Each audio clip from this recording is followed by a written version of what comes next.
সারাদিনের নিউজ বৃত্তান্তে আপনাদের স্বাগত। আপনাদের সঙ্গে রয়েছি আমি দেবলীনা। দেশ থেকে রাজ্য, শহর থেকে গ্রাম, দিনের টুকরো টুকরো খবর নিয়ে শুরু করছি আজকের সারাদিনের নিউজ বৃত্তান্ত।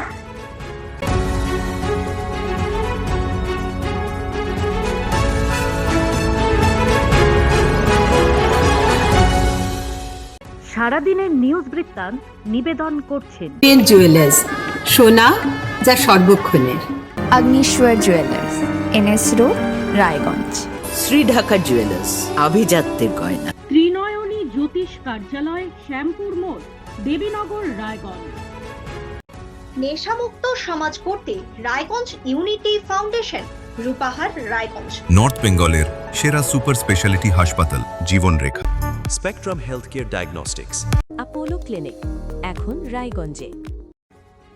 আগামী ৩রা এপ্রিল নির্বাচনী প্রচারে রায়গঞ্জে আসছেন মুখ্যমন্ত্রী মমতা বন্দ্যোপাধ্যায়।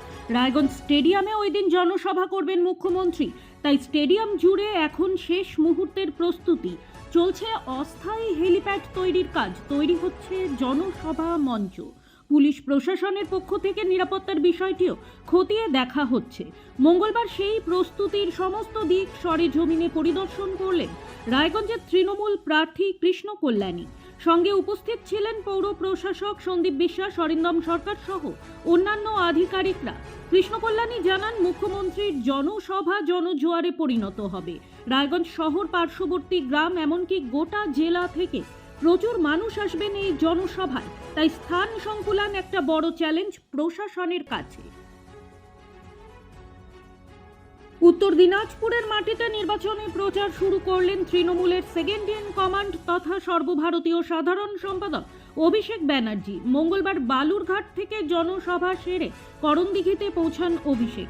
যদিও তার আগে থেকেই সভা মঞ্চে উপস্থিত ছিলেন করণদিঘির তৃণমূল প্রার্থী গৌতম পাল, ইসলামপুরের তৃণমূল প্রার্থী কানাইয়ালাল আগরওয়াল, গোয়ালপুকুর বিধানসভার প্রার্থী গোলাম রব্বানী, সন্দীপ বিশ্বাস, অরিন্দম সরকার, চৈতালি ঘোষ সাহা সহ তৃণমূলের সকল স্তরের নেতৃত্বরা। এদিন সভামঞ্চে পৌঁছেই প্রার্থীদের সঙ্গে নিয়ে সাধারণ মানুষের কাছে তৃণমূল প্রার্থীদের জয়ী করার আবেদন জানান অভিষেক।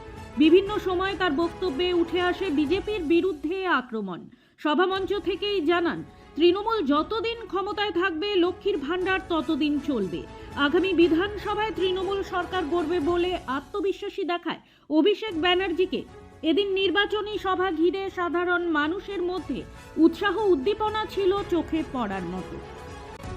এবারে এক নজরে দেখে নেব বিধানসভা নির্বাচনের আপডেট।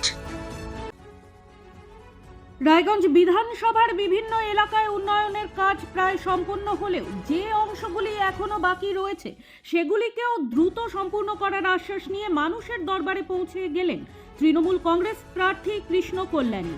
আসন্ন বিধানসভা নির্বাচনকে সামনে রেখে তিনি প্রচারে জোর দিয়েছেন উন্নয়নের রিপোর্ট কার্ডকে হাতিয়ার করে। সোমবার কমলাবাড়ি অঞ্চলের ছত্রপুর এলাকায় দুয়ারে দুয়ারে গিয়ে সাধারণ মানুষের সঙ্গে সরাসরি যোগাযোগ করেন কৃষ্ণ কল্যাণী।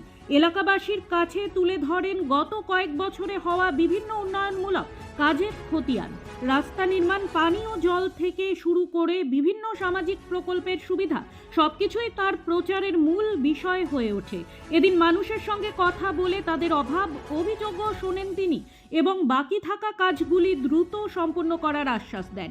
প্রচারে তার সঙ্গে উপস্থিত ছিলেন দলের স্থানীয় নেতৃত্ব ও কর্মীরা। উত্তর দিনাজপুর জেলার করণদিঘি বিধানসভা কেন্দ্রের কংগ্রেস প্রার্থী মুর্শিদ আলম নির্বাচনী প্রচার শুরু করলেন বিহার বাংলার সীমান্তবর্তী এলাকায়। সীমান্ত লাগোয়া একাধিক গ্রামে গিয়ে সাধারণ মানুষের সঙ্গে কথা বলেন তিনি। স্থানীয় বাসিন্দাদের সমস্যার কথা শোনেন এবং সমাধানের আশ্বাস দেন কংগ্রেস প্রার্থী। প্রচার কর্মসূচিতে তার সঙ্গে দলীয় নেতা কর্মীদের উপস্থিতি লক্ষ্য করা যায়। নির্বাচনের প্রাক্কালে সীমান্ত এলাকায় এই প্রচার ঘিরে রাজনৈতিক মহলে চাঞ্চল্য তৈরি হয়েছে। উন্নয়নের বার্তা দিয়ে প্রচার শুরু করলেন রায়গঞ্জের কংগ্রেস প্রার্থী মোহিত সেনগুপ্ত। মঙ্গলবার সকালে নেতাজি মোড় হয়ে মারাইকুড়া এলাকায় ও বিকেলে রায়গঞ্জ পৌরসভার সুকান্ত মোড় সংলগ্ন 25, 26 ও 27 নম্বর ওয়ার্ডে দলীয় কর্মী সমর্থকদের নিয়ে প্রচার চালান তিনি বলেন, মানুষ বিকল্প হিসেবে এবার কংগ্রেসকেই বেছে নেবে। এই সরকারের দুর্নীতি ও অপশাসনের বিরুদ্ধে ভোট দেবে মানুষ। রায়গঞ্জ বিধানসভায় কংগ্রেস এবার এসে উন্নয়নে সামিল হবে। বিধানসভা নির্বাচনের প্রাক্কালে এসআইআর ইস্যুতে ভোটার তালিকা থেকে নাম বাদ যাওয়া এবং অন্যান্য অভিযোগে অবস্থান বিক্ষোভ কর্মসূচি পালন করল হেমতাবাদ বামফ্রন্ট নেতৃত্ব।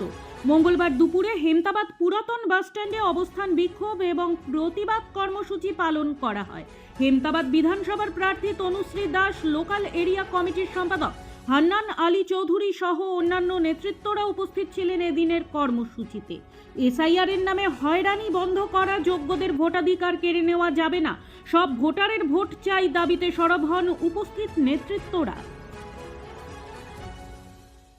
রাজ্য জুড়ে যুব সমাজের কর্মসংস্থান নেই, এর থেকে পরিত্রাণ পেতে প্রয়োজন সরকার পরিবর্তন, এমনই মন্তব্য করলেন প্রদেশ যুব মোর্চার সহ সভাপতি সপ্তর্ষি সরকার। মঙ্গলবার দুপুরে রায়গঞ্জ বিধানসভায় যুব সম্মেলন ও অন্যান্য কার্যক্রম নিয়ে বিজেপির নির্বাচনী কার্যালয়ে উপস্থিত ছিলেন তিনি বলেন, এই সরকারের পরিবর্তন সবচেয়ে বেশি চাইছে যুব সমাজ, তাই তাদের ঐক্যবদ্ধ হয়ে সরকার পরিবর্তনের ডাক দিয়ে রাজ্যের সব জেলার বিভিন্ন বিধানসভায় পৌঁছে যাচ্ছেন যুব মোর্চার নেতৃত্বরা। রাজ্যে কাজ না পেয়ে অনেক বেকার যুবক রোজগারের আশায় পরিযায়ী শ্রমিক হয়ে যাচ্ছেন, তাই ঘরের ছেলে ঘরে থেকে যেন রোজগার করতে পারেন, সেই আশায় তাদের উদ্দেশ্যেও একই বার্তা তুলে ধরছে বিজেপি যুব মোর্চা। এদিনের সভায় সপ্তর্ষি ছাড়াও উপস্থিত ছিলেন জেলা বিজেপি ভক্ত কুমার রায় সহ প্রচুর যুব মোর্চার সদস্যরা। সারাদিনের নিউজ বৃত্তান্ত আজ এই পর্যন্তই। সঙ্গে থাকুন, দেখতে থাকুন, চোখ রাখুন নিউজ বৃত্তান্তে। নিউজ বৃত্তান্ত, হলুদ নয়, স্বচ্ছ।